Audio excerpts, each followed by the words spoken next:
આપની ક્લેરિટી માટે કહી દઉં કે આ જ્યારે અમે આ પ્રિન્ટ થયું ને પછી એના ઉપર વારંવાર જ્યારે અમને પણ આપના દ્વારા કે કોઈના દ્વારા એપ્રોચ છે એટલે કમિટી બનાવી અને અમે ડેપ્યુટી કમિશનરના અધ્યક્ષસ્થાને કમિટી બનાવી ઓડિટ થી લઈને બધાને અને અમે એ 3 ક્વેશ્ચન ઉપર અમે વેરીફાઈ કર્યું બિફોર પેઇંગ ધ બિલ્સ.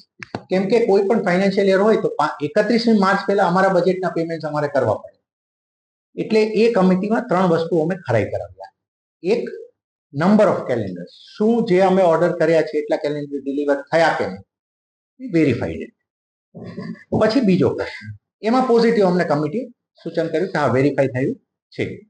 બીજું, ક્વોલિટી, આપણે કોઈ ટેન્ડરથી વર્ક ઓર્ડર આપ્યો હોય એ ક્વોલિટી આવી કે નહીં, તો એ પણ એનું વેરીફાઈ થયું, ટેસ્ટ થયું કે નહીં થયું. જે આપણે માપ આપ્યું હોય, જે સાઇઝ આપી અને જે ક્વોલિટી માંગી છે that quality has been provided.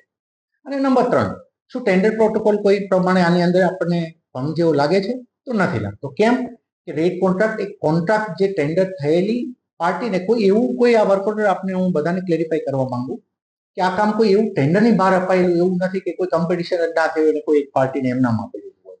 એટલે એઝ પર અમારા ટેન્ડર મેન્યુઅલ થયું છે, અમારી પ્રોસિજર પ્રમાણે થયું છે.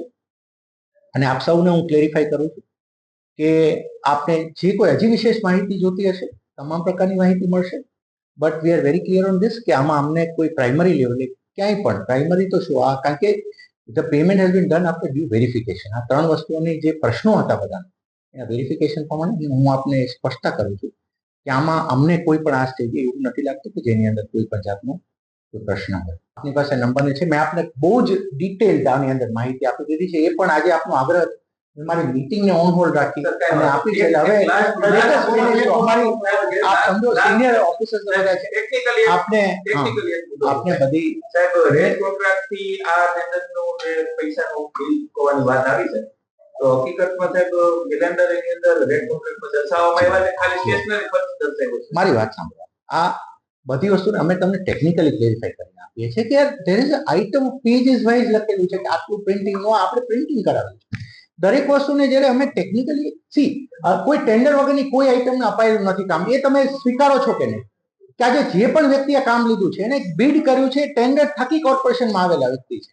એટલા માટે હું તમને આ મારી, કેમ કે મેં આને કોઈ પણ પેમેન્ટ કરતા પહેલા અમે પણ વેરીફાઈ કર્યું છે. We are also in transparent administration, અમે પણ આગળ એ જ લેવલના છીએ. એટલા માટે અમે પોતે આ 3 વસ્તુને તમે વિચારો કે કોન્ટ્રાક્ટમાં એવું જાણવા મળ્યું. એવી તો અમે પેમ્પલેટ લખ્યું હોય તો શું પેમ્પલેટ શબ્દ હોય? કોઈ બુક છપાવો તો બુક એની અંદર ના અમે પ્લસ હું અમારા તમને હજી વિશેષ માહિતી માટે ભાઈ પેલો આપણે જે ભાવને એ પણ એમને સમજાવો. તમારી માટે ક્લેરિફાઈ 100% થવું જોઈએ પત્રકાર મિત્રોને. આપ બેઠા પણ છો, આપ આરામથી, અમે બ્રાન્ચ ઓફિસરને પણ બધી માહિતી આપવાનું કીધું છે, તમને બતાવે છે. તમે જ્યાં સેટિસ્ફાઈ ના થાવ ત્યાં મારી પાસે ફરીથી આવો. અરે ભાઈ 31મી માર્ચ, આ 31મી માર્ચ છે, હું તો કમિશનર મેં સાઇન કરી છે ભાઈ. I am telling you no clear, we have verified and signed. આપને વિનંતી કરું, મારી પાસે તમને આશા છે એટલે તો મેં તમને કીધું કે આ જવાબ તમને બહુ જ ક્લિયર. આથી વિશે શું તમને શું કહું કે ભાઈ 3 વસ્તુ ક્લિયર કરી આપણે કે શું નંગ માંગ્યા, કોઈ 5 નંગનો ઓર્ડર કર્યો હોય તો 5 નંગ આવ્યા કે નહીં, શું 5 નંગનો જેવો ઓર્ડર કર્યો છે એવા આવ્યા કે નહીં, અને ત્રીજું શું આપણી, એટલે અમે આ પ્રમાણે બહુ ક્લિયર સાથે તમને આ જવાબ આપીએ છીએ. હજીના પણ તમને ડાઉટ હોય, જો અત્યારે હું મિટિંગમાં છું, મારા અધિકારીને મેં ઉભા રાખ્યા છે, તમને જે કોઈ માહિતી જોઈતી હશે એ તમને બહાર હજી પણ એની પછી પણ આપનામાંથી કોઈને પણ આની અંદર ક્યાંય પણ ડાઉટ હોય તો as a commissioner I am here.